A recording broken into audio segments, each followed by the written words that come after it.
Quality और consistent performance के लिए सिर्फ सिल्वर पंप्स एंड मोटर्स, नाम याद रखना। પહેલાં ફેક્ટ પર નજર કરીએ.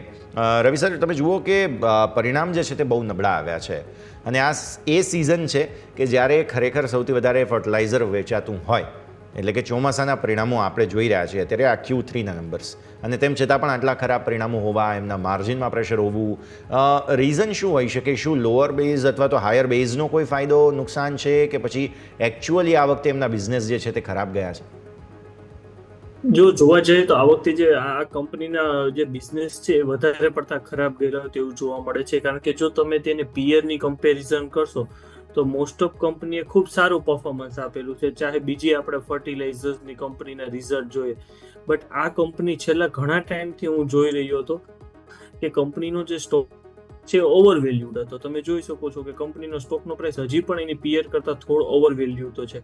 એટલે માર્કેટને જે એક્સપેક્ટેશન તેના ઉપર વધારે હતું ને કંપની ઘણા અંશે જે કંપનીનું જે રિઝલ્ટ આવેલું છે કંપનીનું રિઝલ્ટ શો કરે છે કે કંપની આ વર્ષે પરફોર્મન્સ કંપનીનું કંઈક અંશે નબળું, કારણ કે છેલ્લા જે કંપનીના 3-4 ક્વાર્ટરના જે પરફોર્મન્સ હતા એ કન્ટિન્યુ કન્સિસ્ટન્ટલી કંપનીનો પ્રોફિટ વધતો હતો અને કંપનીનો પ્રોફિટ તો વધતો હતો પણ સાથે કંપનીના જે માર્જિન છે એમાં ખૂબ સારી ઇમ્પ્રુવમેન્ટ હતી.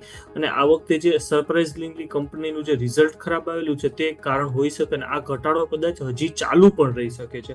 એટલે હું ઇન્વેસ્ટર્સને સલાહ આપીશ કે આ લેવલે હજી પણ અવોઇડ કરવો જો આ શેરને.